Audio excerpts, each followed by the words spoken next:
Naruto exclusive videos lemon come out on my boosty. You can watch and subscribe. Link in the description. Enjoy watching.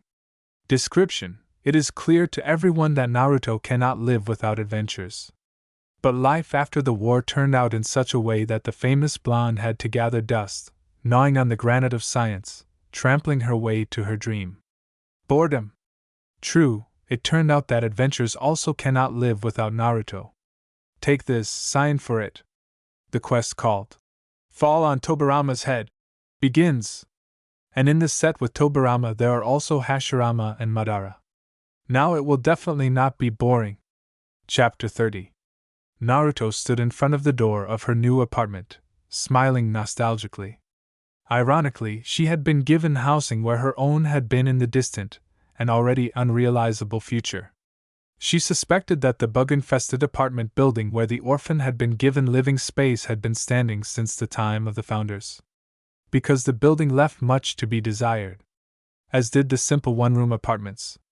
She also had the option that the building had been damaged during the attack of the nine-tailed beast and that catastrophically little money had been allocated for its reconstruction. But then there should have been at least something new there. But everything there was old and almost looked like junk. Now everything smelled of fresh renovation paint, plaster, and freshly cut wood. "I'm home," she said quietly and reverently, feeling her eyes sting. She really was home. In the same apartment, in the same house standing in the middle of Konoha. But it wasn't her time. Naruto blinked back unwanted tears. Now was not the time to be sad. She was now a full-fledged citizen of Konoha, cleared of all charges and suspicions. Kurama had acquired a voice and was able to reach her consciousness. Life was getting better. True, it was necessary to properly study the local rules and regulations. Otherwise, at any moment, they would misunderstand and marry her off against her will. A little more than a week had passed since Madara had joked, and it was hard to wrap her head around it. Tobirama had disappeared from her horizon. Probably by force. One day, Naruto caught herself thinking that she missed him. But the feeling turned out to be fleeting, because now everyone considered it their duty to whisper about her and Tobirama. The source of the rumors turned out to be that same scarlet-haired Uzumaki, whom Naruto had weaned away from the younger Senju.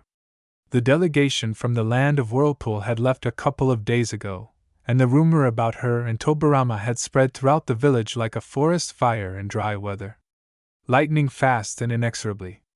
People at all times loved to gossip.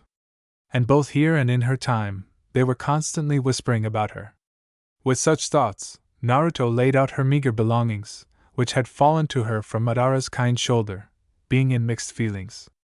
A quiet knock on the door somehow awkwardly wedged itself into the not-quite silence of her apartment. Naruto barely distinguished it from the distant hum of construction.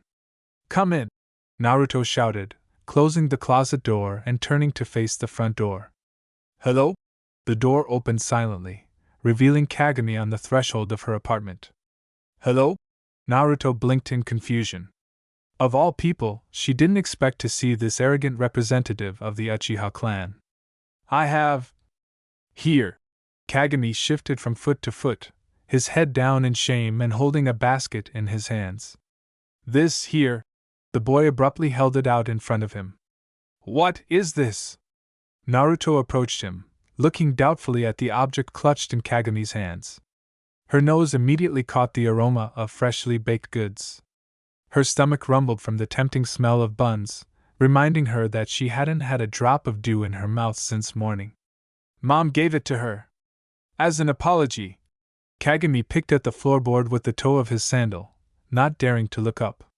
The tips of his ears, peeking out from behind a shock of dark hair, were crimson.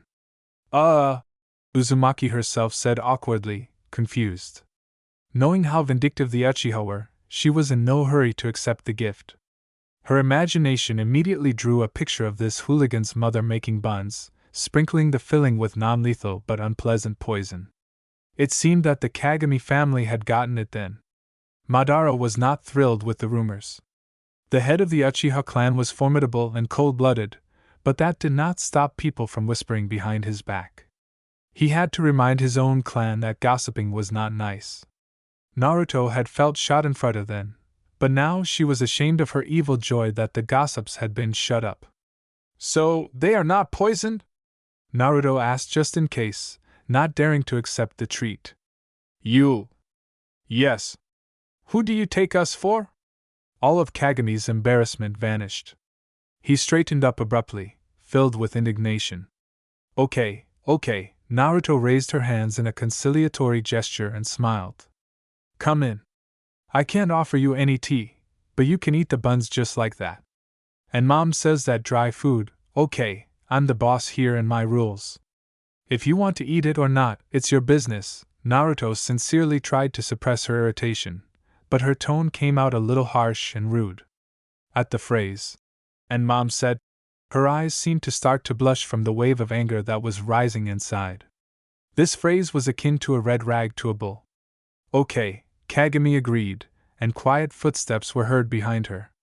The boy entered the apartment, silently closing the door. And then Mom this, Mom that, Naruto muttered. There are no plates either, she stated, looking into the drawers in the kitchen. Well, you never know? This is what it means when you don't have a penny to your name. Madara gave her only the clothes he had allocated especially for her. Who do you think I should contact to send you on a mission? Her pockets were also relatively empty. She needed to replenish them urgently. And on this basis, an unexpected thought came to her mind. For a moment she regretted asking Madara to move out. And it had been good there. They fed her, watered her, clothed her, and had a roof over her head. How should I know? Kagami awkwardly climbed onto a simple three-legged stool, carefully placing a basket of buns on the table and drilling it with a hungry gaze. Okay. We'll figure it out. Naruto sat down opposite Kagami, not knowing how to behave further. Usually they argued and fought. They didn't have normal conversations. The silence dragged on. Kagami looked at her, then at the basket of pastries, not daring to take food from it first and maintaining an awkward silence. Naruto looked at Kagami, thinking about how to start a normal dialogue with the child. What jutsu do you already know? Naruto tried her luck, moving the basket towards the obviously hungry child. That's what I told you. The boy crossed his arms over his chest, looking at Naruto as if she was stupid. Telling a potential enemy about your skills is stupid if you didn't know, he said caustically. I don't care. I'll beat you in 5 minutes, without even breaking a sweat. Naruto mirrored his pose, similarly crossing her arms, only also proudly raising her chin. You. Will you beat me? He grinned in the Uchiha style, his lips curved into a contemptuous grin, and his gaze was so dark and prickly. No way. Kagami puffed out his chest like a wheel and proudly raised his head, arrogantly declared. Let's check? As soon as he showed his nasty Uchiha character, Naruto's knuckles began to itch. She knew that the best way to cure this unbearable itch was to scratch her fists on the arrogant aristocratic faces of the Uchiha. Or are you too weak? The difference in age, strength, and all that, she provoked the little guy to a duel.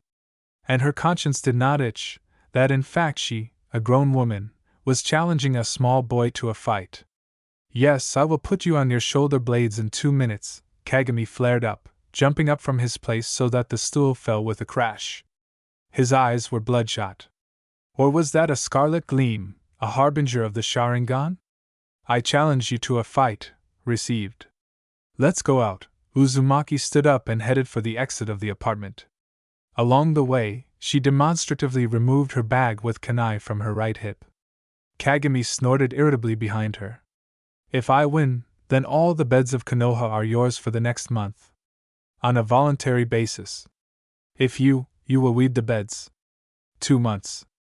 Opening the door, she resolutely rushed to the exit, but immediately ran nose to nose with an obstacle. Oh, Naruto said in surprise, raising her head, meeting Tobirama's serious gaze. Come another time, this little brat and I have important urgent matters to attend to. Naruto took a step to the side in order to go around Tobirama, but he grabbed her by the elbow, detaining her. Hey! She exclaimed indignantly. Aren't you ashamed? Grabbing her tighter, he pulled her back onto the threshold of her new apartment. About? Uzumaki frowned, glaring at the unexpected guest with a displeased look. She could have taken revenge in the name of her wasted nerves, which this little ghoul had worn out, but Tobirama, Kagami, you are a shinobi. Why are you falling for her provocations? Tobirama gave the little Uchiha a stern look. He lowered his head in shame. You were eavesdropping. She looked at him with an accusing tone and an albino look. And she also told her something about conscience. You should evaluate your opponents sensibly. Yes, Naruto is older than you, and that doesn't mean he can be stronger. But she is stronger. You don't even come close to knowing what she is capable of. But I know that she lasted 10 minutes of sparring with Madara. Tobirama ignored Naruto's accusation, continuing to dialogue with Kagami. You wouldn't have lasted even a minute. Maybe 2. Due to the Sharingan. Oh, you, Kagami turned pale, bulging his eyes at Naruto. He was impressed that this dry blonde splinter had lasted in sparring with the head of their clan. And he thought he had every chance. He had already run away from her once. Naruto looked puny and frail. And it seemed that she was stupid. But it turned out that everything was not so at all. It was unfair. I didn't even have a chance. You lying bee, Kagami, Tobirama interrupted him, looking sternly at the guy. The boy immediately bit his tongue. Well, who asked you to, huh? The beds would have taught the guy tolerance, and a more careful assessment of the situation, and not to make hasty conclusions. Uzumaki sighed depressedly. Are you so eager to punish him? Senju glanced at the disappointed Naruto. His heart involuntarily skipped a beat pitifully. And he was already thinking of how to fix this situation, if only this fair-haired woman would smile again, and not frown, incinerating him with her gaze. I'm not eager. But the excuse was good. I couldn't refuse, Uzumaki admitted humbly, still upset that Tobirama had so brazenly and insolently leaked her advantages. He is not your rival, but I am. He voiced this without thinking. The conditions are the same. You win all the beds for a month, go to Kagami. If I do, then you will be the scourge of weeds for 2 months, Senju released her elbow. Kami-sama, what is he doing? Kagami beamed, looking at Naruto with overflowing malice. Here it is, the triumph of justice. Against Tobirama, her chances are negligible. Okay, let's go. Uzumaki agreed without hesitation and took a quick step forward. But Tobirama delayed her again. Eh? Naruto did not understand what the delay was. Not today! I have a meeting with the Tsuchigumo clan delegation in an hour. He announced the reason for the delay. He can't come to a meeting with a potential new Konoha clan after a fight with Naruto. Their battle might not be limited to 5 minutes. Well, what are you doing here then? Naruto raised an eyebrow in surprise, looking at Tobirama in amazement. Was he just passing by? This is for you, he said coldly, handing her the box with a stony face. Eh? Naruto was incapable of more. A gift from Tobirama? She was shocked. Ahem. When is your duel tomorrow? Kagami cut in impatiently, reminding him that not all the issues with their upcoming duel had been settled. Tomorrow, at 10 in the morning, training ground number 7, is it okay? He glanced at Naruto, who was shell-shocked by his gift, waiting for her confirmation. Uh-huh, she nodded slowly, not taking her interested and surprised gaze off the box. Okay, then see you tomorrow, and Kagami disappeared like the wind. He had received the information he needed. There was nothing else to do here. Why would that be? Naruto nodded towards the box and looked up at Tobirama's face. Between them, there were purely business relations, a pinch of mistrust on his part, a few stupid actions on her part. That was all that united them. I came to apologize for putting you in an awkward position, he said evenly. That situation still hadn't left him. But then they had cleverly fallen into the trap of traditional values. If he had found the strength to leave her house when she had fallen asleep, none of this would have happened. And he was ashamed of his weakness. Forget it, but Naruto accepted the box. It was, however, pleasant to have such attention from him. She turned around and went to the table. Now her hands were itching to look inside. Curiosity was just driving her. Come in. Not hearing Tobirama follow her, she threw over her shoulder. I have some buns here. Kagami treated me, or rather his mother. Also as an apology, she grinned. Tobirama was the second one who came to apologize. Does this situation not bother you? Tobirama asked carefully. It personally bothered him. A lot. He had not been able to catch her eye for a week, after he was ready to take her as a wife, although the situation forced him to. What if she bombards him with provocative questions? Madara has a terrible sense of humor. Naruto, opening the box, rustled the paper, of which there was a lot inside. But they don't take offense at such things, she continued to broadcast, finally reaching the contents. Inside was a tea set and a tea set. Thank you, now I have tea. And what to drink it from? She turned to Tobirama and smiled from ear to ear. He was still standing at the threshold. Please, Senju said with some relief, experiencing an unprecedented upsurge in spirit. Not only from her answer, but also from her smile. Which, it turned out, he missed. How good it is that she is much more relaxed about what is happening than he is. If he were in her place, he would not have been able to let go of the situation so easily. Come in, what are you standing there for? Naruto was already standing by the sink, rinsing the brand new tea set under water. Thanks, but no thanks. I have to go, business doesn't wait, but I wanted to stay. Very much. Against common sense and urgent matters. Just up and stay, enjoying tea with her while talking. Okay, then another time. For example, tomorrow, after the fight, Naruto, turning off the tap, turned towards Tobirama. I promise not to hit hard, she smiled impudently. So you can't get away with a cup of tea. Consider it a consolation prize for the loser. Until tomorrow, Tobirama did not comment on what he heard. He was only amazed at the self-confidence of this girl. Tomorrow they will check who will win. Chapter 31. She overslept. Of course, there were still 5 to 10 minutes before the scheduled fight, but she couldn't count on getting ready normally. On top of that, she hadn't gotten enough sleep. She had spent the entire evening thinking about how to defeat Tobirama without going into the Fox's reserves. The upcoming event had caused her serious excitement. If Uzumaki had initially been full of enthusiasm, then, remembering Tobirama's sparring against Madara, her mood had sharply worsened. Because digging around in the ground for 2 months didn't appeal to her. Therefore, Naruto sincerely tried to be serious and think through tactics and strategy. But she realized that it would be stupid. Senju was a junior genius. Whatever she planned, it could fail. It was decided to act as circumstances required. This was what she always did best. With such thoughts, she closed her eyes closer to dawn. It was no wonder that she had almost overslept for the sparring. Naruto was running as fast as she could towards the training ground, dodging passers-by, gobbling up yesterday's buns from Kagami's mom as she went. The only thing that could stop her from arriving on time was sudden death from choking on slightly stale pastries. She had to make it. She simply had to. She had a premonition that if she were late, Tobirama would show her without words how much her unpunctuality outraged him. That heavy, sidelong look of his and his furrowed brows. Fortunately, there weren't many people on the street. Most were busy with construction until the sun reached its zenith. The path was relatively clear, meaning there were a minimum of obstacles. Naruto pressed on, accelerating. And yet, damn Murphy's Law, she collided with a man, hitting him with her shoulder and knocking the poor guy to the ground. Everything would be fine, but her conscience did not allow her to run without looking back, ignoring the incident. Moreover, this someone yelped very painfully.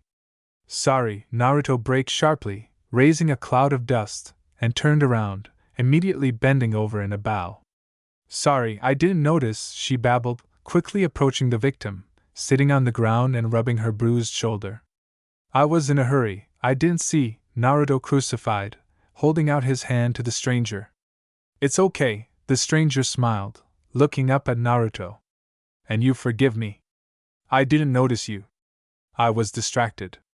Are you in pain? Meeting the gaze of large green eyes, covered with a damp veil of unshed tears, Naruto asked worriedly. Time was running out, and a compassionate soul demanded to provide all possible assistance to the victim. Oh no, what are you saying? No, the girl waved her off, embarrassed. I have other reasons. The blonde hastened to hide her eyes wet with tears and accepted the helping hand. Naruto carefully pulled her to her feet, but the feeling of anxiety when looking at the stranger only intensified. She looked very sad, depressed, and somehow doomed, and also very scared. Like a trapped animal that was about to be lynched. This is how those who got into a hopeless situation usually look. Maybe you need help? Uzumaki asked directly, peering intently at the girl. A vague feeling of déjà vu covered her with her head. As if she had already seen her somewhere. Moreover, in her old life. And this feeling was nasty scraping from within. No, everything is fine, don't worry. The blonde smiled, but only so falsely that Naruto accidentally remembered Saya. Uzumaki wanted to insist on helping, but seeing how scared she was looking at her, how she was cowering, hugging herself, she realized that her persistent attempts to help would only make things worse. The girl tried her best to distance herself from Naruto's sympathetic pressure. And why on earth should this girl tell her all her problems right away? None at all. If Naruto were in her place, she would have sent her to hell, and would have been rude to boot for knocking her down. And this clan member, judging by the manu embroidered on the sleeve of her kimono. That means she is polite, meek, and decent. And the times are a little different here. There is no need to interfere in someone else's life so quickly. Naruto also brushed off the feeling that she had seen the girl somewhere. You never know who she might look like. Naruto had met a lot of people in her short life. She couldn't remember them all. Most likely, her imagination was running wild. I hope that whatever happened to you, it will be resolved quickly, and everything will really be fine. Sorry again. Naruto smiled widely and encouragingly, turned sharply and ran towards the training grounds, now definitely late. She forgot about the girl she had knocked down on the central street of Konoha almost instantly. And a vague feeling of déjà vu immediately replaced the excitement before the upcoming fight. Damn it! She would have to stand her ground in a fight with the genius Tobirama. Damn it! And also, she was still late. Naruto was already 5 minutes late. Tobirama wasn't surprised. It wasn't surprising in Naruto's disdain for certain aspects of life and everyday life. It was even expected. But Uchiha Kagami turned out to be very punctual. He was sitting on the Inoki branch, taking the most convenient position to watch the duel even before Tobirama showed up at the training ground he had chosen yesterday. The boy was very eager to see this sparring. Senji yawned into his fist, feeling the echoes of insomnia. Yesterday's meeting to conclude a treaty with the Tsuchigumo clan dragged on until late in the evening. They had been discussing the terms of the Spider clan's move to the Hidden Leaf for too long. The head of the clan had sucked all the juices out of Tobirama and Hashirama. Hashirama was basically happy about the new clan joining Konoha, and out of the kindness of his heart he was ready to agree to everything and immediately take the Shimura clan's word that this clan was not an enemy, but a potential ally. And a strong one at that. But Senji Jr. was in no hurry to rejoice, acting as the common sense of his frivolous brother, trying to carefully find out whether this was really so. Putting the words of their longtime comrade in arms Shimura Gecko was questionable. He was too embarrassed by the fact that the head of this clan was as nimble as an eel in a frying pan. And he couldn't shake the feeling that all this time he was not only spinning a web of words, trying to persuade the Senju brothers to agree to unfavorable conditions, but also driving them into cleverly set nets. The negotiation stage was always tiring. Many clans wanted better conditions for themselves than those initially offered to them. Therefore, the bargaining stage, as Tobirama mentally dubbed it, could last a week or more. 7 clans out of 10 eventually agreed to what was initially voiced, because by raising their demands, Tobirama raised his demands too, not allowing his brother's enthusiasm to make impulsive decisions. He spent most of the night digesting the meeting. And the rest of the time he thought about who would win the duel that he himself had provoked. No, not even that. He just thought at 5 in the morning that he wouldn't be able to attack Naruto with all his strength, because there was a high probability of hurting her. And that would make his life much more difficult. The thought that he could hurt her during a sparring session terrified him. Suddenly for himself. And now it became a challenge for him. Will he be able to suppress such unnecessary feelings during a fight? After all, he doesn't trust her completely and utterly, and if his doubts turn out to be reality, then he will have to fight her not for life, but for death. At this moment, his hand should not tremble. The most logical decision was to set herself against Naruto. To remember that their acquaintance did not happen under the best of circumstances. To convince herself that the secrets that Uzumaki was hiding were dangerous not only for him, but also for the village. Fortunately, there was no need to remind her that Naruto was ignorant. Her tardiness spoke for itself. Sorry, I was late. She jumped from the spreading branches of the sugi right in front of his nose, appearing in all her disheveled glory, eloquently hinting that Naruto had overslept. Her light hair definitely hadn't seen a comb since the morning, and a barely noticeable mark from the pillow was still visible on her right cheek. And I already thought that you went to weed the beds, she heard from above. Kagami was openly mocking her, provoking her. Hello, Naruto. Tobirama did not show that he was outraged by her delay. He will have the opportunity to pour out all his dissatisfaction in a duel. I apologize, Uzumaki muttered resentfully, going out to the training ground. There was no need to warm up. The morning run was akin to a warm-up. The muscles, numb after sleep, were already in good shape. But a greeting is banal politeness. Senju could only be amazed at how subtly Naruto sensed his mood, as well as the fact that Naruto was extremely serious. It seemed to him that Kagami's provocation should have infuriated her and thrown her off balance. After all, Uzumaki was just as impulsive and emotional as his brother, and much more frivolous.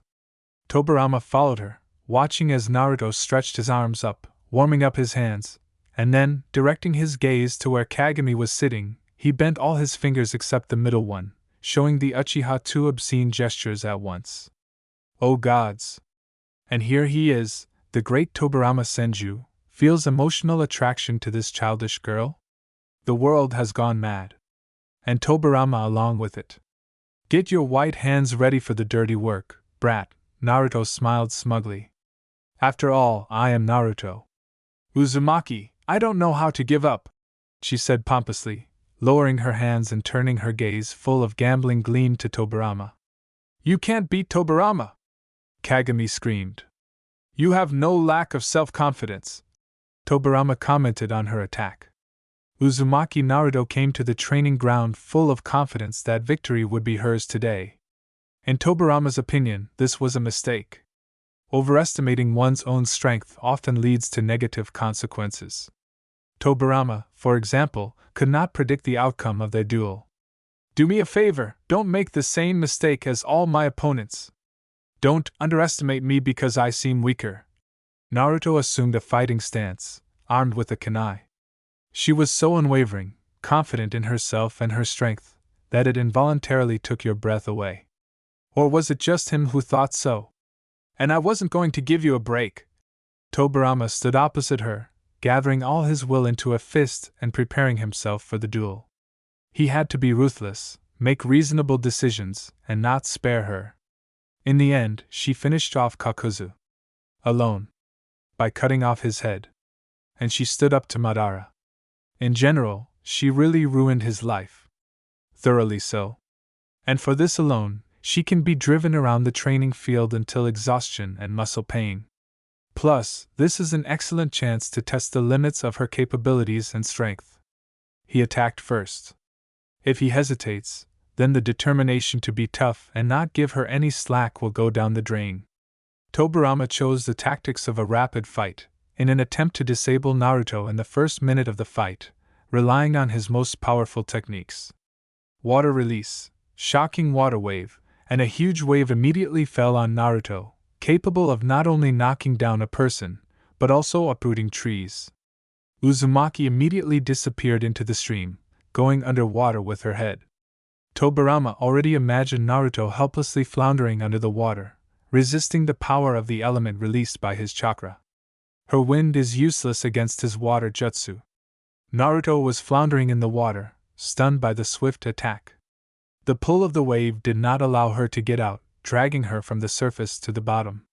And the lack of oxygen foreshadowed imminent panic. Even expecting mainly Suten jutsu, she was not prepared enough for what happened. Therefore, she gulped down a lot of water. Apparently, Tobirama really was not going to give her any slack in view of the obvious imbalance of forces in his favor. He did not get cocky, like all previous opponents, openly mocking her weakness. He simply heeded her request and began the duel with the strongest jutsu. Moreover, they had already fought together against Kakuzu.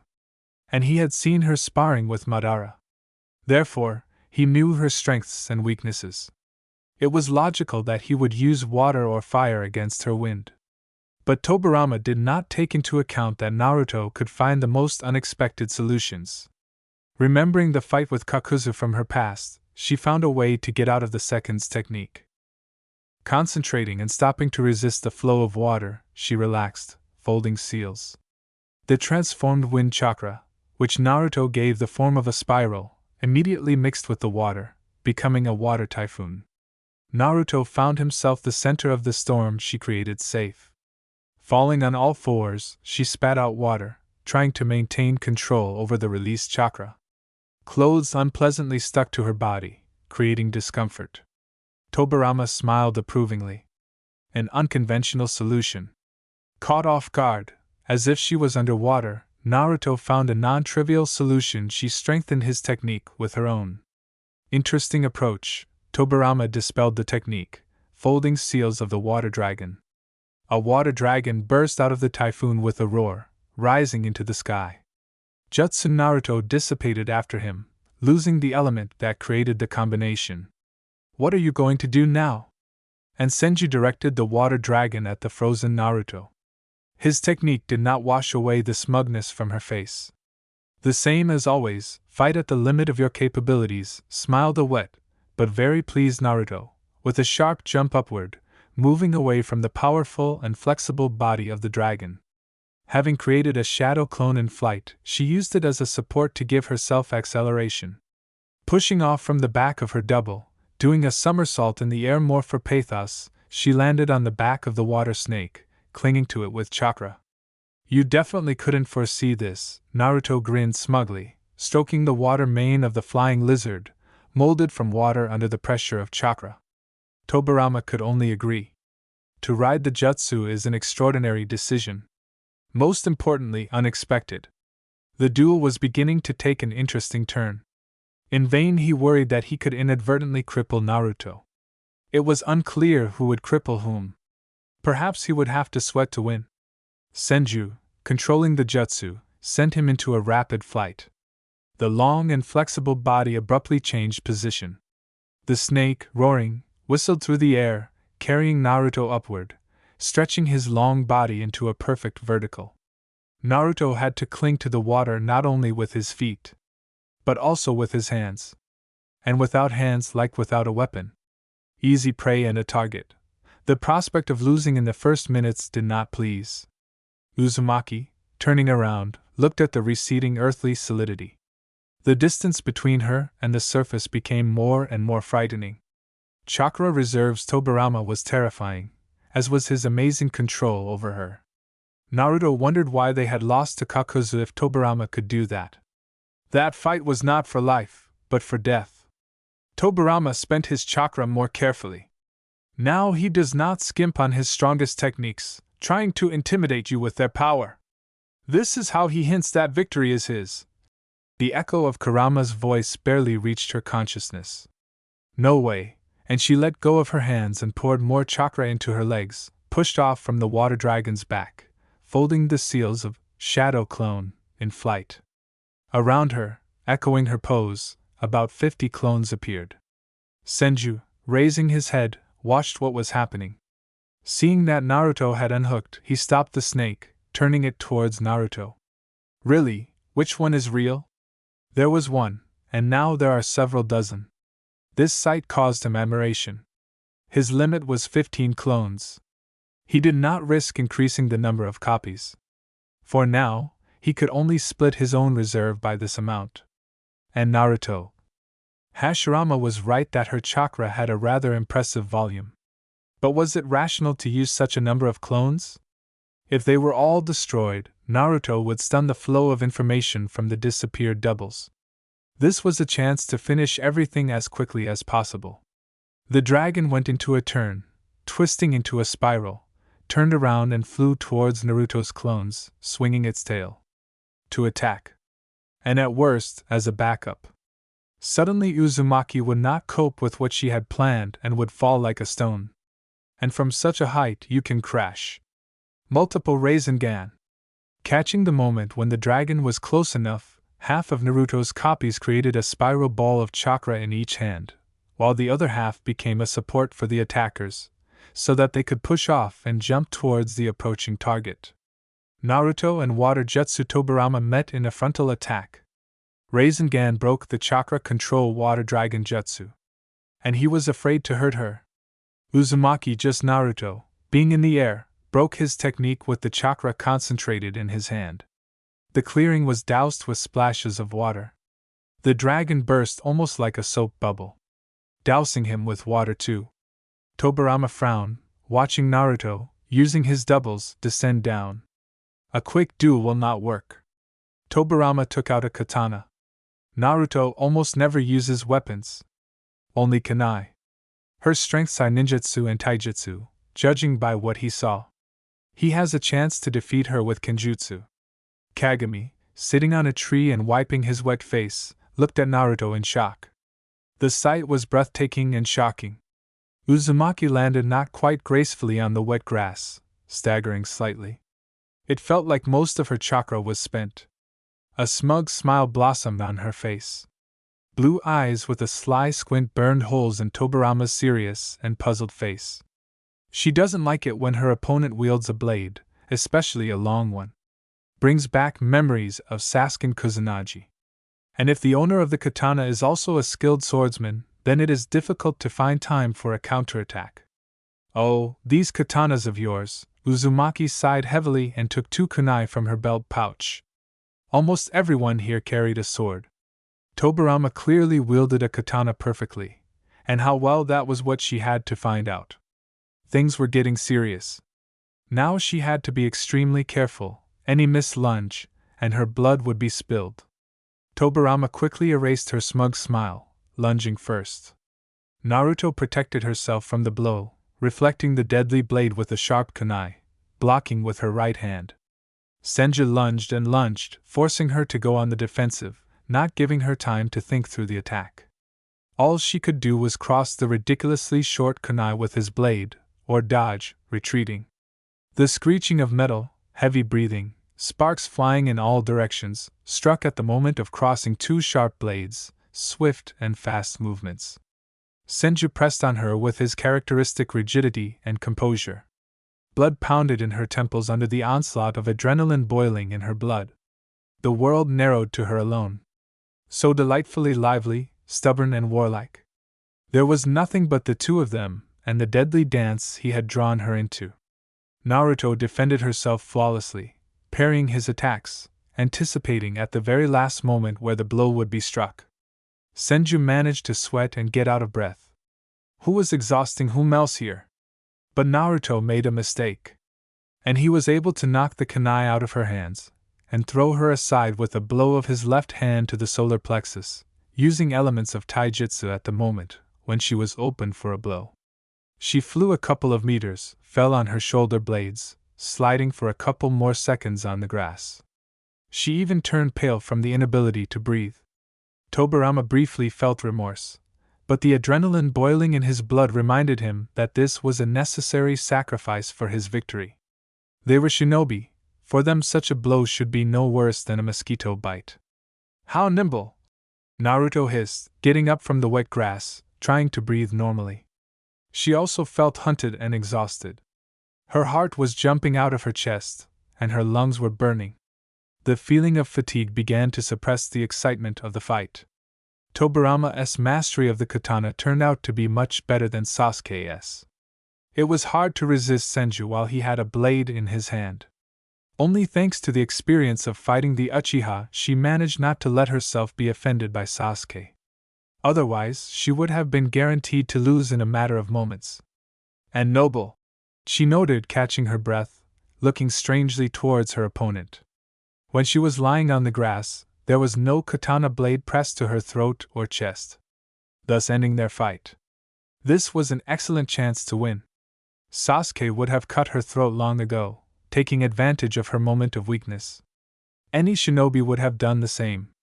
Tobirama could not understand whether this was a compliment or an insult. He would think about it at his leisure. And now, Naruto was unarmed. This was a chance. The main thing was for him to stop in time so as not to injure her. He approached her with the help of Shunshin, raising the katana above her head while she was coming to her senses. Ninja art, grabbing a blade with bare hands and pouring chakra into her palms, she not only slowed down the blade, but also stopped it. How could Tobirama know that in her past she had confronted her friend who was seriously intent on killing her with a sword? Tobirama froze, shocked that she had stopped a slashing blade with her bare hands. Naruto, taking advantage of his confusion, snatched the blade from his hands and threw it aside.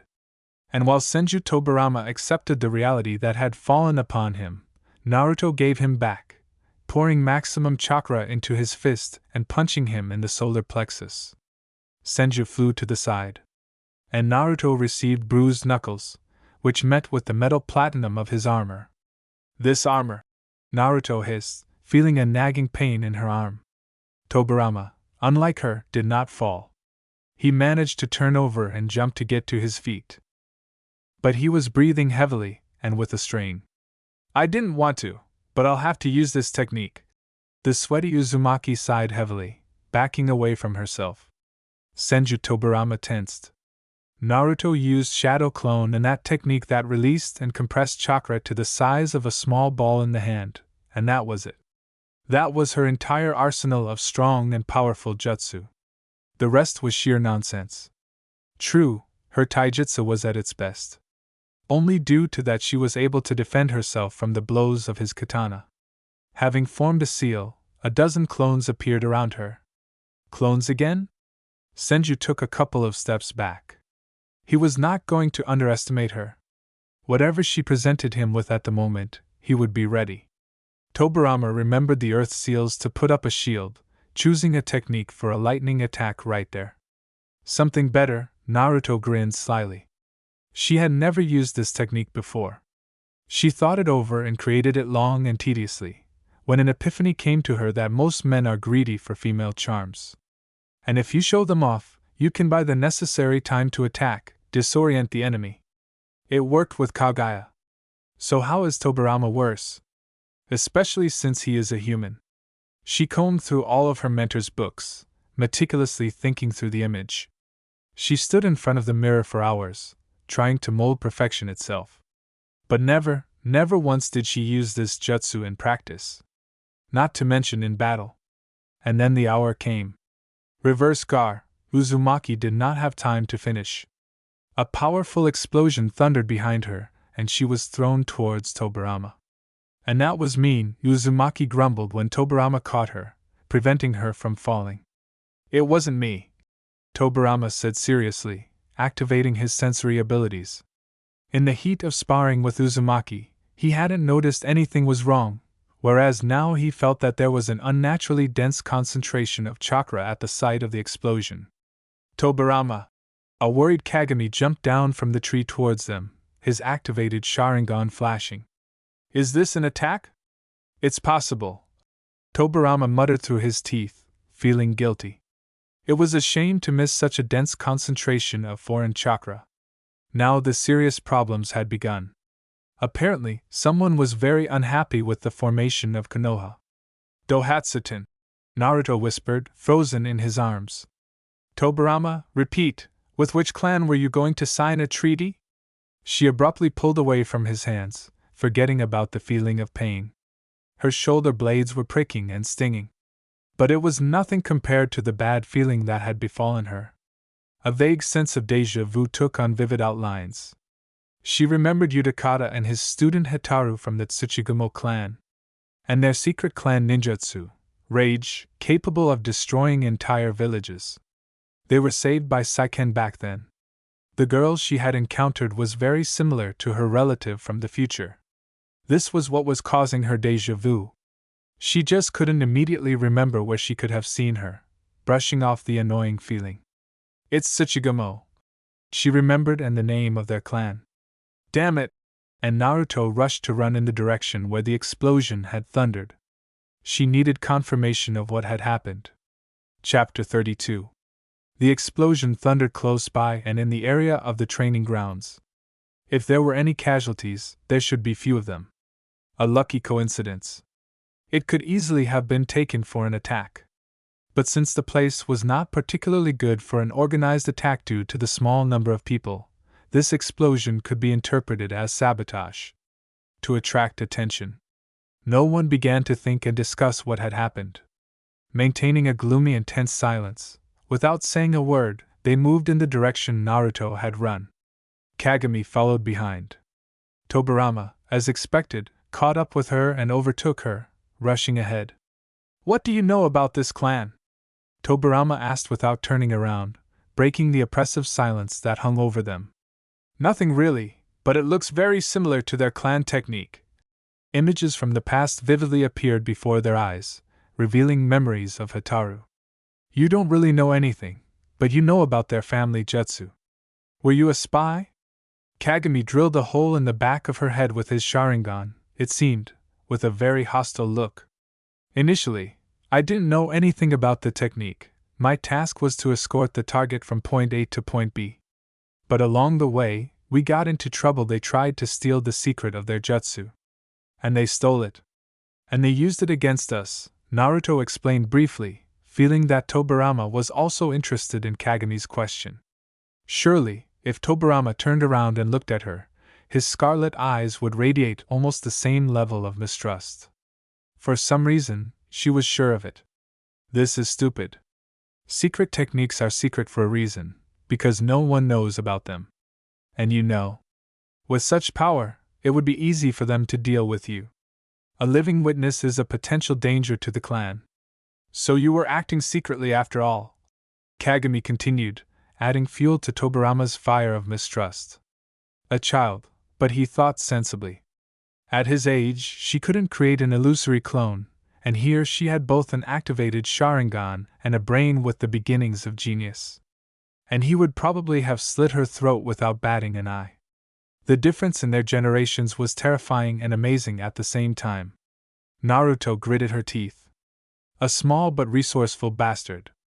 A couple of sentences, and she would again receive the status of a potentially dangerous spy. 3 months of gardening. Shut your mouth, kid! Uzumaki exploded emotionally. Only excitement and premonition kept her from stopping and grabbing the little bastard to give him a good thrashing. Now is not the time or place to find out if Uzumaki is telling the truth. Senju called out to them, realizing that the two, being very impulsive and hot-tempered, could get into a fight. Naruto, continued, Tobirama ordered sternly, bringing her back to the topic before Naruto's intelligence dropped to the level of a 5-year-old in a couple of moments.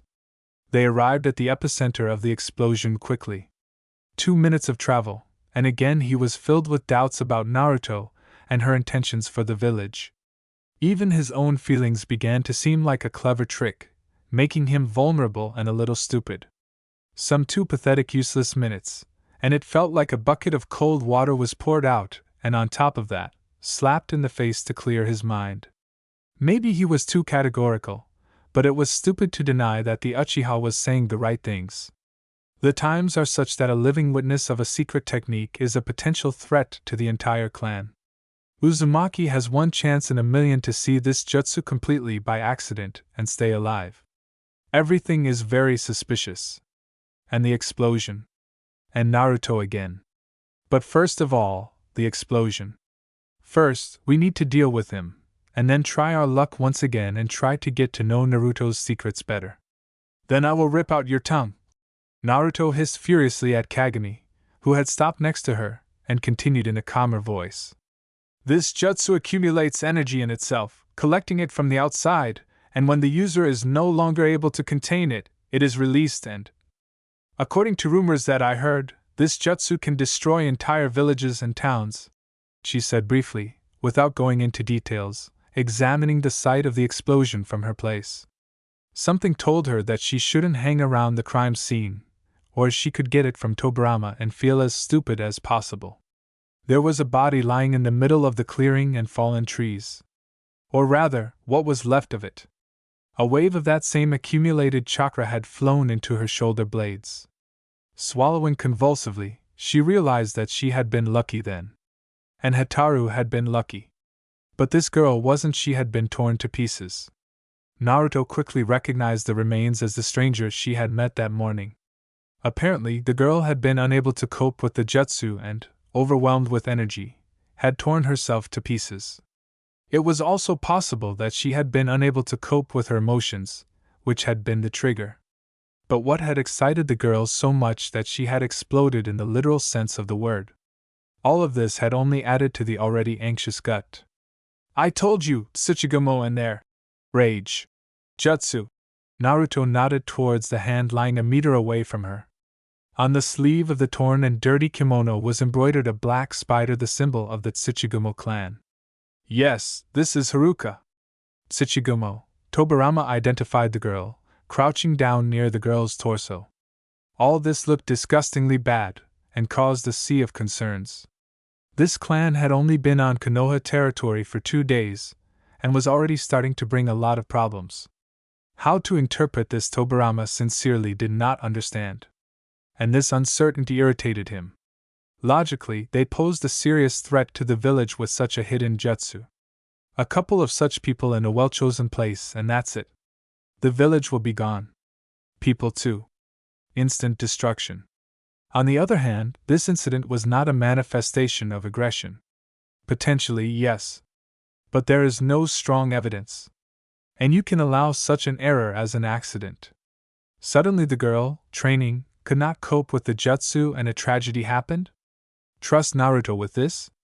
It is not very smart on his part. Feelings should not blind the mind. Kagami correctly reminded him that Uzumaki can say whatever she wants, there is no direct evidence of her words. And if he pins Tsuchigumo to the wall, he believes Naruto, and they can lose a strong ally and make an enemy. And a dangerous one at that. Tobirama, you must expel this clan from Konoha as soon as possible. Naruto slowly walked around the scene, hoping to find the reason why the girl exploded. And by a lucky chance, she found it. Squatting down near the remains, she saw a black mark. Everything inside immediately contracted from the slashing cold of anxiety. The corpse had a subordination seal on its shoulder. It was a div. An accident. A man unknown to Naruto, who appeared behind her, said loudly and boomed. Don't touch her. And she was roughly and painfully hit in the shoulder with a cane. Hey! Uzumaki said indignantly, losing her balance and falling on her butt. Not only had she been hit, but her feet had also been nearly trampled, pushing Naruto away from the corpse. A tall, fair-haired man, barely shorter than Tobirama, stood between her and the remains of the body. He blocked the entire view. This is evidence, Uzumaki said indignantly, getting up from the earth loosened by the explosion and shaking herself off. I just saw the seal of the sub, you're not the boss here, he said firmly, not letting her finish, narrowing his eyes menacingly and releasing his previously restrained ki. An open threat could be read in his entire posture, not to mention his gaze. Naruto, clenching her fists, no less aggressively inclined, straightened up without raising an eyebrow. Tobirama-sama, I offer my deepest apologies for the damage caused. The unknown man from the Tsuchigumo clan turned away from Naruto and bowed deeply to the youngest of the Senju.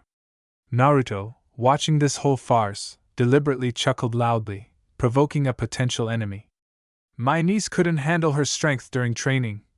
The head of the Tsuchigumo clan apparently ranted without straightening his back. This girl's arguments are insulting. A tragedy has occurred, his voice was even and emotionless. It doesn't seem like you're mourning your niece, Naruto said caustically, crossing her arms over her chest and frowning. In her humble opinion, even if you were a threefold insensitive blockhead, the body of a relative torn apart by an explosion should bring you to some kind of emotion. Fear, pain, disappointment, sadness, melancholy, sorrow. There should be at least something. At least a drop of experience. But here there was a sense of emptiness and indifference. "How are you talking to Shigeru-sama?" said, probably the head's guard. And like an angry chained dog broken loose from its leash, he rushed towards Naruto, baring his fanged mouth. Only instead of teeth, he raised his hand, raising it to strike. Naruto didn't have time to be surprised when Tobirama appeared next to her, intercepting the man's hand. Naruto looked dumbfounded at the twisted male palm, which was not destined to meet her cheek. "Step aside, Tobirama-sama, she must be punished for disrespecting the head," the male guard said through tightly clenched teeth. "You are in Konoha, and you are obliged to follow the rules of our village," Senju retorted, still holding the other's palm in his grip. Naruto didn't understand how to assess what was happening. Had Tobirama protected her simply because he wanted to protect her, or did he understand that the punishment he had prevented could provoke a fight? She had seen the attack, she could have easily blocked it, protecting herself.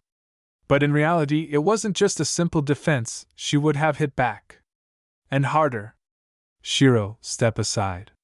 You don't go into someone else's monastery with your own rules," Shigeru said condescendingly. "Tsuchigumo. Let the local authorities deal with the problem of ethics and morals," and the chained dog, released from the leash by Lord Tsuchigumo, lowered his hand, stepping back. "What's going on with you?" A tense and gloomy Madara appeared at the scene. The head of the Spider clan tensed up with his appearance. "They are planning an attack." Naruto managed to take the floor first, as always extremely honestly expressing her thoughts, while continuing her provocation. "Oh, you!" Shiro irritably squeezed the handle of the blade, rushing towards Naruto again, but the head of the clan stopped him. "Groundless accusations, madam." Shigeru looked at her meaningfully and appraisingly. Only his gaze was such as if he was trying to figure out which side to start cutting up her corpse. "Uzumaki Naruto," Naruto introduced herself. "Lady Uzumaki, do you have proof?" Tsuchigumo asked calmly, still looking at her with the same appraising gaze. "Manipulation. You or one of yours owns jibaku, the technique of binding hieroglyphs. Most likely, she should have been in another point. Maybe not here and not now, but she would have released Ohatsuten, destroying part of the village." Naruto, also not taking her eyes off, looked at her potential opponent. By naming their clan techniques, she provoked him. But his face remained impassive. Not a single muscle twitched. Tobirama and Madara were in no hurry to intervene, watching from the sidelines. Although what Naruto did was unprecedented stupidity mixed with rudeness. Such behavior is unacceptable. "You are from Uzumaki. So, her guard said that you ran into her on the streets this morning." A short conversation ensued. "I can also accuse you of slipping her explosive tags. My niece never saw them, for example, accidentally pouring chakra into them, activated them, and an explosion occurred, especially since here is the tag." The man turned to the remains of the body, came closer to them, and with his cane moved what was left of the torso. Under the body, having absorbed blood and dirt, lay explosive tags. Naruto exhaled loudly and in surprise, amazed by the find. "What do you say to this, Mrs. Uzumaki? One tag would have caused reversible damage, and a stack, as you can see, provoked a powerful explosion, leading to a tragedy. Motive? It's simple. The Uzumaki clan does not want Konoha to build up its strength, so they are working in this direction." Naruto silently swallowed his accusatory monologue, as well as the evidence shoved under her nose in the form of seals. Tobirama and Madara silently looked at each other, barely nodding at each other, which could be because they had come to conclusions and, apparently, the same ones. "Here is my answer." And Uzumaki leaned forward, filling her fist with chakra. Now she would knock the whole truth out of his well-groomed mug. She did not intend to tolerate such impudence and arrogance. Her attack was met by a white and red Gumbai Uchiha, who appeared between her and the head of the Tsuchigumo clan. "Let's go," Uchiha grabbed her above the elbow, roughly yanking her towards himself.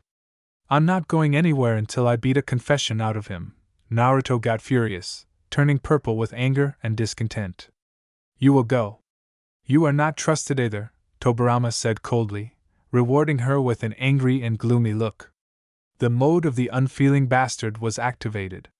She had a seal on her left shoulder. I saw it. Check it out. A sharp attack of resentment covered her with her head, painfully slashing her heart. She was literally boiling. If the circumstances were different, she might have turned on her pride, silently leaving, in order to give herself up to be torn apart by disappointment and resentment. But now it was about the safety of Konoha. Having swallowed her wounded pride, Naruto almost begged Tobirama to believe her. You must believe me. You must not. And you know the reasons very well, the Uchiha joined in, squeezing her shoulder with all his strength, not giving her a chance to escape. You are only exacerbating the situation now, throwing around baseless accusations. But people were hurt. This is not an accident, insisted Uzumaki, her resentment multiplying, beginning to choke her from within. Almost no one was hurt. The place is remote. Few were at the training grounds. Hashirama has already provided assistance to everyone in need, Madara informed, glancing briefly towards Senju and Tsuchigumo. Before coming here, he and Senju Sr. assessed the damage done. It's now, pressed Naruto, led by her stupid premonition. She does not believe Tsuchigumo. And if Madara and Tobirama, if they believed it, then they are stupid. Take her away, Naruto said without looking to the side. Tobirama, approaching Shijiro. He no longer paid attention to Naruto, who was indignantly snorting, as if he had completely forgotten about her existence. Surprisingly, Madara, without any comments or eloquent looks, promised a certain terrible death to the disorganized Tobirama began to carry out the order. So, they dragged me through all sorts of checks, and they are not necessary, right?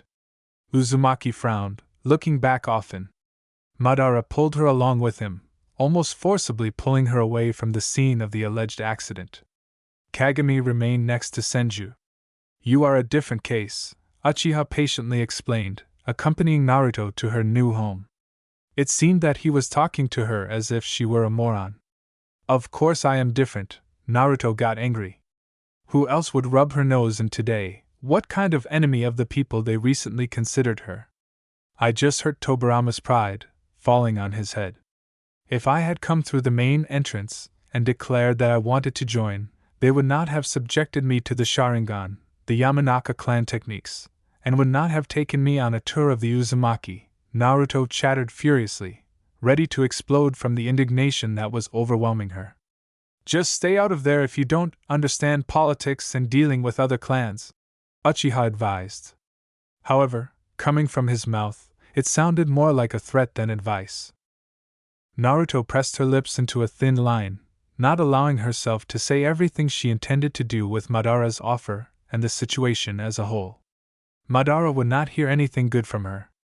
It was unlikely that her fiery speech would impress him, but she did not want to look for trouble. The day was not kind to her anyway. She shrugged her shoulder and tried to break free from Madara's grip. He gave her a stern look, with a spark of suspicion, without loosening his grip, and continued to escort her. I won't go there again, I promise. Naruto was embarrassed. Partly, she was telling the pure truth. That was exactly where she would not go. Madara thought for a moment, and, after a quick appraising glance, let go of her hand. But he didn't leave, walking level with her and occasionally glancing at her sideways. Naruto sighed heavily and began waving her right hand. The blood finally began to circulate properly, and the numbness that had spread down her arm began to subside, bringing an unpleasant tingling sensation. The hint was understood. Even if they trusted her, they still checked her thoroughly. And double-checked from above. Madara and Tobirama were paranoid. Madara tensed slightly from her manipulations, apparently ready to grab her again. But he relaxed. They walked the rest of the way in silence. It's better not to leave the house, he said instead of saying goodbye, and left, evaporating like a shunshin. I myself know what's best for me. Uzumaki threw offendedly into the emptiness of the corridor. But there was no trace of Madara. Having completely and thoroughly lost her temper, Naruto slammed the door with all her might. She slammed it so hard that the entire wall shook. To sit back while the feeling of danger and anxiety overflowed to the brim? They wouldn't wait. Maybe Madara and Tobirama weren't stupid, but while they were testing and pondering the loyalty of the new clan, something irreparable could happen. Naruto couldn't stand aside and wait for trouble. She would deal with them herself. Tonight. And she didn't give a damn about the orders and advice of the founders of Konoha. Chapter 33. She regretted that she couldn't enter Tailed Beast mode. That way she would be 100% sure that Tsuchigumo were up to no good. She would sense their evil intentions and would point them out to Tobirama and Madara. A minimum of effort, and the problem would be solved. But having cooled down and thought about what was happening, she briefly doubted that all this was not a good thing. What if there really was a tragic accident? But the feeling of anxiety, which had sunk its sharp claws into her heart, knocked these thoughts out of her head right there. All evening she walked from one corner of the room to another, nervously gnawing on the tip of her finger, trying hard to remember how to resist this jutsu. After all, she had stubbornly decided for herself that she would figure it all out. And she was ready to voluntarily stick her head into the lion's mouth at sunset. Calm down. They'll come for you themselves. The fox jerked her away when Naruto, opening the window wide, was about to leave her apartment. Naruto sank down on the windowsill, listening to her inner voice. One leg was already thrown over, and her intention to prevent the threat she had imagined became unshakable. You made it clear that you know their secrets. Congratulations, you've become a target. You can continue to sit on the windowsill, facing the street. Just don't forget to draw a target on your forehead, so that it would be easier for them to aim and kill you without getting close. The fox's voice oozed with venom, as usual. But Naruto was so used to such a concentration of bile that she didn't pay attention, focusing on the essence. Okay, let's say that's how it is. Naruto obediently climbed down from the window, not forgetting to close it. She also drew the curtains. Kurama's call cooled her ardor. Retribution was postponed indefinitely. I'll sit and wait for the executioner. Uzumaki walked up to the bed with a long stride and plopped down on it in irritation. Excellent tactic. Sit and wait. Kyubi commented, sparkling with sarcasm. What should I do? You yourself said that they would come for me. What's the point of going to them then? Naruto got furious, not understanding what the fox wanted from her. Either don't go or don't sit. Make up your mind. Use your head. They can blow you up to the damn demons, having planted explosive seals. Like, I drew and drew, overdid it and bam. The fox's voice was becoming more and more distant and muffled. Apparently, his chakra was running out. For some reason, Kyubi never recovered. Something was preventing him from doing this. And, to her horror, she couldn't understand the reason. Exo! Naruto jumped up from her seat again. They don't have to risk it. And take and destroy her and the place where she lives. And they will arrange everything as if she blew herself up. And they will also add the murder of a girl from the Tsuchigumo clan on top. And Tobirama, coming to the scene, will frown and say, I knew it. She is a traitor. Okay. I'm calm. I'll think of something, Naruto reassured herself, not calming down at all, but only getting even more nervous. Self-confidence diminished. Perhaps the Tsuchigumo are not so strong, but their jutsu does not depend on the strength and abilities of the shinobi. If they activate Dohatsuten, there will be a big boom to the envy of Deidara. And Naruto has no idea how much time is needed to accumulate enough chakra for an explosion. And somehow she was in no hurry to find out. Having fallen on the bed again, she leaned back on the pillow, stretching out to the point. Staring at the dark ceiling, she tried to think of the right thing to do and not get herself into an even more precarious situation than she already was. The right decision would be to attack them openly and lure them outside of Konoha. And kill them there. Kami-sama! These times have made her harden. She is thinking about murder! Naruto was finally going to do it. Her excitement and anxiety were already off the charts. And lying around with her hands folded, waiting for her own death was not an activity. And it was already past midnight. And the unknown was spurring her to do at least something. Perhaps this will not happen, the fox just played on her nerves, making her worry and twitch at every rustle. Okay. She will not kill. But she will definitely cripple them. And so that they no longer even think about attacking Konoha. The hour of reckoning at this moment decided that it was time to come. The executioner came for her soul, death breathed on the back of her head, welcomingly opening its arms. A silent shadow slipped into her apartment, an unknown person sneaking up to the bed. Naruto closed her eyes, tensing up. She felt someone else's presence almost instantly and decided to pretend to be asleep, immediately closing her eyes and evening out her breathing. She also pretended to turn over on her side, facing the wall, putting her hand under the pillow, grabbing the handle of the kunai hidden there. The unknown person raised his sword over her, intending to deal with her here and now. Naruto turned over again on her other side, this time facing the enemy. This made the unknown person hesitate. Catching the moment of his confusion, Naruto abruptly pulled her hand out from under the pillow, slashing her killer across the legs. There you go. The unknown person cursed, recoiling from her bed.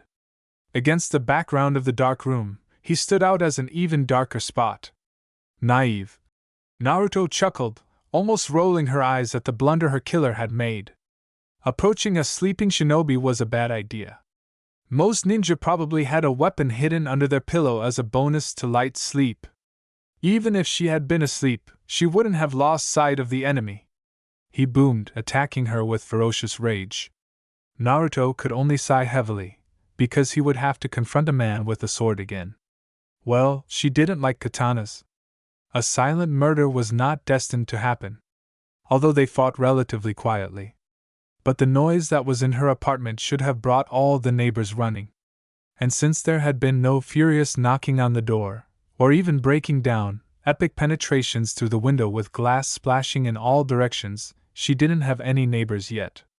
Or there were, but civilians, who were scared to death by such a roar. To her great regret, they broke some of the furniture. Being new, it rattled like crazy. Naruto personally broke the table with her back, crushing the tea set given to her by Tobirama. The crunch of glass under her own spine caused disappointment. And not because she fell on the porcelain, but because the gift from Senju was godlessly ruined. The fact that particularly sharp edges were unpleasantly digging into her ribs somehow did not particularly bother her. Lying on pieces of once solid wood, and the shards of a formerly magnificent tea set, she decided to give in to the enemy. Otherwise, she was driving him a little. He was afraid to approach her after she almost threw him out the window. For greater persuasiveness, she grabbed her side and grunted painfully, pretending to be the victim. With her fingers she felt a small wound from which blood was oozing. "So you've been caught," the killer said smugly, approaching her. "You won't succeed." Naruto spat furiously, her gaze flashing angrily and still continuing to lie there, pretending to be a wounded and desperate victim. "It will," the killer said self-confidently, approaching her. "Even having revealed our secrets, you haven't ruined the plan. The Senju brothers are eager to increase their power. And we are that power. But their desire will turn against them. And now we will begin the performance with, what did you want to call it?" He deliberately thought, as if remembering the word. Sabota. While part of Konoha's forces will be figuring out the reason for the explosion of this house, we will attack in the most vulnerable points. Senju and Uchiha will be destroyed. The executioner raised his sword over her for the umpteenth time. But with his swing the atmosphere changed. Naruto had the makings of a censor. Although this ability was strong in the modes of the hermit and the tailed beast. And this without her super-duper modes helped her feel how the chakra was thickening around her. The hairs on her skin stood on end, and a piercing cold snaked along her back. It began. The sword, catching a dim glare of the moon, flashed unfriendly goodbye and cutting through the air with a barely audible whistle, fell down towards her heart. Nothing to you, not an attack, Naruto barked, stopping the fatal blow, clasping her palms on the long blade of the sword. If she could see the face of the attacker, then amazement would clearly be reflected on it. But she did not see. And she did not need to. She felt confusion without it, and was able to tear the weapon out of his hands. Thank you for the recognition, I am very grateful. Uzumaki threw the sword aside and gathered chakra for a Rasengan in her palm. Yes, thank you, Senju said, cutting the enemy's throat with a light movement of his hand. He gurgled something before falling to the floor like a lifeless doll. The clan jutsu ended with his life. Naruto stared at the albino without blinking. The degree of her shock was immense. The Rasengan in her hand melted. She lost her concentration. You covered my floors with blood, she said in amazement, still staring at Tobirama without blinking. His light hair stood out noticeably in the darkness of the room. You'll wash it off, he replied, squatting down next to the corpse and pulling the mask off his head. The killer was Shiro from the Tsuchigumo clan. Naruto opened and closed her mouth like a fish out of water, not understanding which of her emotions was stronger. There was so much she wanted to say. To yell. To call him names. To insist that he should wash away the blood, because it was his doing. But instead, she silently watched Senju as if he were some kind of ghost. After the morning, it seemed that the thaw in their relationship had passed and a freeze had set in. Again, he didn't trust her, considering her an enemy until the circumstances were clarified. But here he was, standing next to the corpse of a shinobi from the Tsuchigumo clan, as unwavering and gloomy as usual. All so manly, in armor, radiating power and strength. Are you okay? He approached her, bending down and holding out his hand. Naruto, having dealt with the first wave of shock, put her hand in his, nodding slowly. Tobirama pulled her to her feet with one jerk. He moved away from her only for a moment to turn on the light. The apartment hadn't been damaged that badly, Naruto noted distantly, looking over the results of her fight with the would-be assassin. Turning to Senju, she stared at him, expecting an explanation, frowning. Tobirama was looking around the room. Resentment, anger and satisfaction were still fighting for primacy in her. When his gaze stopped on the fragments of the table and shards, he cursed barely audibly, becoming even more sullen and gloomy. Sorry, Naruto said sheepishly, looking down at the fragments of Tobirama's gift. And somehow she didn't care that the sharp edges of the broken porcelain were decorated with her own blood. She had the corpse of a sent assassin lying around here, and she was worried about porcelain cups, not to mention the wounds she had received. It seemed that she had an emotional breakdown with the appearance of Tobirama, and the focus of her worries had shifted. For what? He was confused, looking at the disheveled Naruto with a frown that was no longer his signature. The indifference on his face dissipated as easily and simply as darkness dissipates before light. He looked slightly agitated and worried. The service. It broke, she explained. She felt sorry for the gift. She hadn't even used it. She had put it on the table for beauty. And then the killer came and Tobirama couldn't hold back, approaching her and taking her by the shoulder, leading her to the sink in the kitchen. It's you, Uzumaki muttered resentfully, pulling her shoulder out of Tobirama's grip. And if before that he had held her carefully and gently, now he used force, squeezing his palm tighter. The attempts were unsuccessful. And she also stirred up the injuries she had received. Ouch, she exclaimed and hissed in pain. The sharp movements reminded her that she had fallen backwards onto the tea set, and had broken the solid wood table with her own body. The pain crashed down in a sobering wave, reminding her that she and the killer had been far from drinking tea. I'll give you another one, now freeze. Senju turned her back to him, carefully gathered her hair and threw it over his shoulder, forcing Naruto to freeze tensely. And then he carefully began to tear her clothes, tearing out a large piece on her back. Her upbringing did not allow him to take them off completely. Tobirama! She exclaimed at the same time as the fabric on her back cracked. He mercilessly tore the short haori on her, which served as a jacket, carefully lowering the ruined fabric from her shoulders. Suddenly, for himself, he exhaled loudly and froze, hesitating for a short moment. I said. Freeze.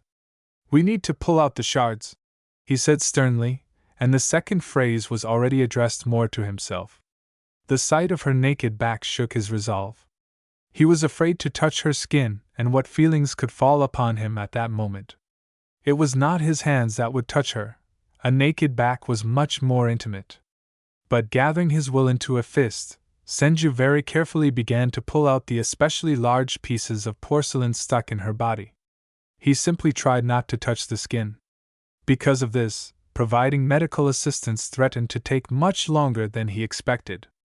Okay. Naruto obediently froze, grabbing the edges of the sink with her hands. When pieces of porcelain are pulled out of you, the sensations are unpleasant and definitely painful. Let's start over. What are you forgetting here? But in addition to the pain, she was experiencing very strange feelings.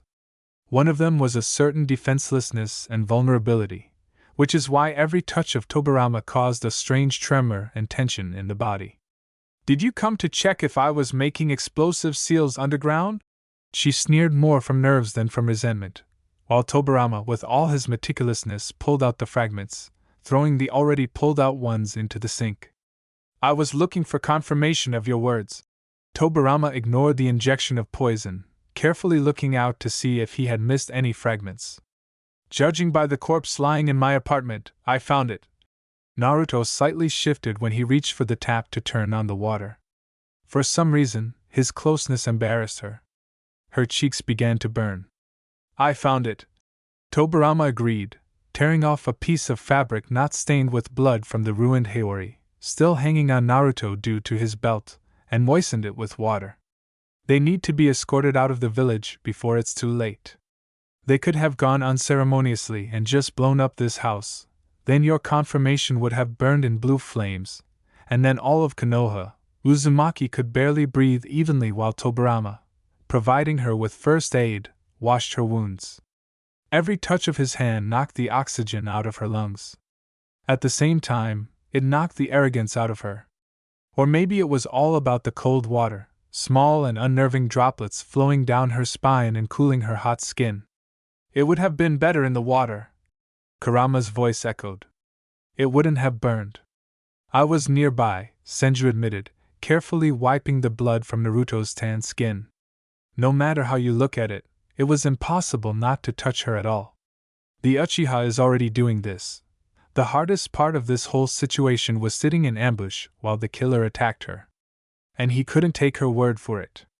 He forced himself to stay where he was until the situation became clear. All this time, the thought that Naruto could be hurt him. Mentally. And here he was, standing behind her, trying to at least make amends, showing concern. Oh, so that's how it is, Naruto said in surprise. Although there was nothing surprising about that. Tobirama was a genius. What can you expect from him? He probably foresaw that she would be attacked. So he waited for this attack, hoping to hear something interesting. And it's good that Shiro decided to chat, thereby whitewashing her in Tobirama's eyes. After all, Senju had correctly said in the morning that her accusations were groundless and based purely on personal guesses, and it was hard to take them seriously. How noble, his lips stretched into a smile of their own accord. He was ensuring her. He would have intervened if the situation had gotten out of her control. Isn't that a reason to be happy? An ally. Tobirama breathed a sigh of relief. It seemed that Naruto was not offended at him for taking advantage of the situation in order to obtain irrefutable evidence of her words. The topic was closed. Everything ended peacefully, and without hard feelings. Are you seriously more worried about the broken tea set than the attempted murder? Tobirama casually asked, moving away from the previous topic. This question had stuck in his head. Personally, he was worried about the fact that the shards of the gift had decorated Naruto's back with wounds. Throwing the wet cloth soaked in blood back to the same place where the broken porcelain had been, he again tore off a clean piece of the haori, blotting the skin of his back, shiny from the moisture, covered with a scattering of goosebumps. It's a pity, Uzumaki said shortly, biting her lip. A shiver ran down her spine, entertaining herself by making her more and more nervous. Tobirama's care was starting to really stress her out. These wounds were mere scratches. Trifles, not worth much attention, but Senju was helping her so painstakingly that she was starting to feel uneasy. Enough already. Naruto couldn't stand it, arching her back and thereby moving away from Tobirama's caring hands. His fingers fluttered over her skin too gently. They're scratches. Everything heals on me like on a dog. Naruto waved her hand, pressing her stomach into the edge of the sink, afraid that Tobirama would still want to finish the job and touch her again. Her nervous system wouldn't withstand it if he decided to treat her injuries with some kind of ointment. Okay. Tobirama took a step back from her. He was really carried away. If only he had the fortitude to turn away and not stare at her spine and ribs, and at the crooked edges of her wounds, causing pangs of conscience. Sorry I didn't intervene earlier. He apologized, hypnotizing the bruises and contusions blooming on her back and sides with a guilty gaze. Oh, come on! Naruto waved it off, feeling that the pressure of Tobirama's proximity no longer oppressed her morally. Which meant Senju had moved to a more respectable distance. And also, she urgently needed to change. If you had intervened earlier, Shiro would not have let it slip. Naruto justified him, finding a significant reason for his hesitation. And for this, she would have broken the table with her back 10 more times, but with great regret the tea set. Turning around, she intended to go change. Tobirama immediately turned away understandingly. And somewhere halfway to the closet, it short-circuited. You were nearby this whole time. Right. Naruto stopped, struck by a guess. Tobirama was nearby. Sitting somewhere hidden, waiting. And she was the bait this whole time or something. And this thought overwhelmed her so much that, inspired by anger, she flew up to him, turned him around, grabbed him by the chest and pulled him towards her. Damn you! You were waiting this whole time for them to come and kill me? And when they came, you sat on the sidelines? Uzumaki raged, puffing angrily and her eyes flashing angrily. And should I be informed? I'm completely worn out here. I didn't know what to do. Should I go and shake confessions out of Tsuchigumo, or wait for them to come and kill me at best, and at worst they would blow me up? She seethed. The previously suppressed resentment and anger overwhelmed her. As did fear. She had spoken to Kurama. What if he had sensed a flare of his chakra?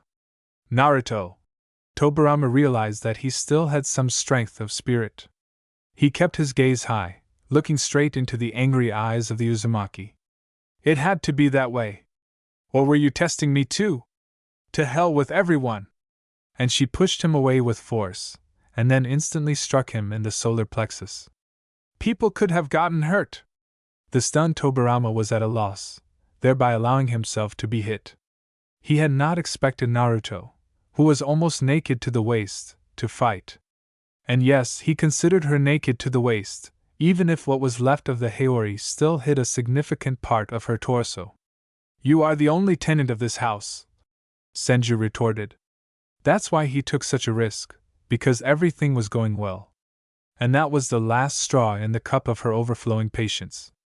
A second to think and Naruto, like an enraged wild cat, flew at him in an attempt to beat him up. Tobirama could only block her blows and not take his eyes off her face. Blinded by her resentment and anger, she ignored the rational part of her thinking, realizing that Tobirama acted very sensibly. But she was so infuriated by all his genius and bastardry, which was a bonus to his intelligence, that she had neither the strength nor the desire to restrain herself. The tension that had accumulated over the day found an outlet, pouring out aggression on his blonde head. When Uzumaki drove him into a corner, she swung for a blow, raising her palm for a slap. But Senju intercepted, twisting her hand, and changed places with her, now pinning her in a corner. It's mean to put my life at risk without notifying me, Naruto hissed, breathing heavily. Her heart was pounding furiously in her chest, her blood was seething and boiling, but she was letting go emotionally. Apparently, she hadn't had time to let off steam on the killer. I told you, I had everything under control, he said coldly, releasing her wrist. She was still offended, but he had already thought that she didn't blame him for his methods of achieving his goal in this particular case. That she understood his motives and was ready to support him. At least, that's how it seemed at first. But apparently, the point is that it seemed that way to him. You, she stated, wearily closing her eyes. This day had drained her dry. Emotionally, she was at zero. She would like to go to bed now. But in her apartment there was a corpse, broken furniture, and an infuriating Tobirama. I do not argue. Senju humbly agreed, lowering his head. His gaze immediately slid over her exposed collarbones and shoulders. Her torn haori after such a run threatened to fly off completely. Swallowing hard, he made every effort to avert his gaze from her collarbones. But this does not mean that I am ready to pay with your life for the sake of obtaining important information. I had everything under control. Naruto opened her eyes wide and stared at him in amazement. Her life has some value for him? The fact that he is here, perhaps, indicates this. My life has value for the great and brilliant Tobirama. Senju, Uzumaki would also clutch her heart, simulating a heart attack. News from the supernatural realm. Maybe she's dying and delirious? How else are you going to surprise me? To completely finish off but looking at Tobirama's very serious face, which was getting gloomier with each passing second, she realized that he was serious as never before. And she was being sarcastic here in vain. This made her hesitate and nervously bite her lip, experiencing a surge of shame from a sense of guilt. He wanted the best, and she flared up. But she didn't notice that his gaze was directed much lower than her face, and the reason for his frown was hidden far from her outrageous behavior. You're right, Naruto admitted tiredly. Senju was taken aback by this turn of events. This made him look at her face again, and in vain. Very in vain. The scarlet color of embarrassment on her cheeks only increased his tension and excitement. Naruto looked so charming at that moment. And everything she said next partially passed him by. He heard her voice as if through cotton wool, because the blood in his ears was pounding louder than drums. She had to turn away immediately. But her legs, as if to spite her, seemed frozen in place. Tobirama, like a statue, stood and stared at her, almost with his mouth open, not knowing what to do with himself. He couldn't look her in the eyes. His gaze wandered between her red cheeks and her lips. And when he lowered his gaze, it was as if he was magnetized by her graceful and thin collarbones, no longer hidden under the dark blue haori. The situation with her own feelings was slipping out of control. Your plan was logical. I understand that it might not have worked out any other way. She continued to babble, admitting that Senju Jr. was right. Tudum. Tudum. Her heart was ready to jump out of her chest. Her mouth was dry. He forgot about the existence of his own will and mind, zeroing out to primitive instincts. And I myself would not mind being bait. My life is a mere trifle compared to the lives of hundreds of people from Konoha. I just freaked out, had a hard day and all that. He couldn't take it anymore. And then there was the fiery speech, oh gods. This woman was driving him crazy with her principles and logic. Now with her body too. And her narrow-mindedness too. She doesn't see the obvious, she doesn't see his torment. And he's standing there, staring at her, almost licking his lips, mercilessly torn apart by his own feelings, and she doesn't even bat an eyelash. And he was overcome with such anger, watching her carelessness. And the stress and tension only spurred him on, pushing him forward. And somehow he didn't care that there was no response from Naruto. And there shouldn't be any in the future. Naruto breathed out into his lips in amazement, opening her mouth wider, which Tobirama took advantage of. The degree of shock in her went beyond the bounds of reason. The whole situation had gone beyond the pale. And it hit rock bottom when Uzumaki answered uncertainly. Damn it! Tobirama cursed, immediately pulling away. And then he stupidly punched the wall right next to Naruto's head, letting off steam. She just blinked in confusion, sincerely not understanding what was happening. Not understanding at all. Not a bit. Outrageous, and nothing more. Are you kidding me? Senju turned around and moved away from her to a safe distance to the opposite wall. What? Naruto licked her wet lips, reddened from the kiss. Tobirama, seeing this, gritted his teeth and immediately turned away. Senju was ready to tear his hair out. Was she really that much of an idiot? Now his actions could be regarded as harassment. She should have beaten him at the very least, and hated him at the most. This should have pushed her away from him. Tobirama would have suffered a little, but reason and logic would have moved these worthless and unnecessary feelings, and he would have forgotten the attraction to her, like a bad dream. And he would have forgotten her. After all, after this, she should avoid him in every possible way. Only he forgot that Naruto, but she did not care that they were caught in the same bed. And then she did the opposite, and even gave him hope for reciprocity. Wait. You, Naruto thoughtfully touched her lips with her fingertips, as if she could feel the traces of a kiss. She frowned, thinking about something. You kissed me. In a second she turned purple from embarrassment and anger. And also from shame. She almost answered him. What a horror! Who is mocking whom here? Uzumaki was indignant, taking such a tone that the windows should have trembled from her voice. Tobirama's ears began to ring. Oh gods! Tobirama Senju kissed me. Naruto covered her mouth with her hand, looking at Tobirama with wide eyes. Like, what kind of bijou are you doing here? But Tobirama himself did not understand what was happening. Confused. You kissed me. You kissed me. Senju got angry. At himself. At her. He knows that he kissed her without her approval. And she reminds him of this awkward confusion, pursuing incomprehensible goals. Holy Kami, shut up! Senju could not restrain himself, losing his temper. It was time to go. Because in his head, like a flash of lightning, the thought flashed that a good way to make her shut up was to kiss her again. If she again, Tobirama kissed me Senju, Naruto didn't seem to hear him. But judging by her bulging eyes, she was in shock, and this was her way of trying to cope with reality. Damn you, Uzumaki Naruto! Senju was next to her in an instant. He had promised himself, albeit in his thoughts, that he would kiss her again if she did not shut up, and here he was, to turn an unspoken threat into reality. And promises must be kept. Tobirama, she blinked her eyelashes in amazement, as if she saw him here and now for the first time. Apparently, she was disoriented due to a deep shock. Senju pulled her to himself, carefully hugging her, remembering that her back was injured. And he was going to make his plans come true. But the reality was such that it did not matter to him about his integrity and unspoken promises. In the silence of the night, a terrible roar was heard, inspiring terrible thoughts. Naruto and Tobirama synchronously turned their heads to the window. In the middle of Konoha, at the epicenter of the explosion, a blue Susanoo towered Madara. So the Uchiha squad was not enough to hold back the hostile clan. Tsuchigumo! Naruto and Tobirama said simultaneously, suddenly becoming serious and focused, jumping away from each other like lepers. And they also rushed to the broken window in unison. At least get dressed.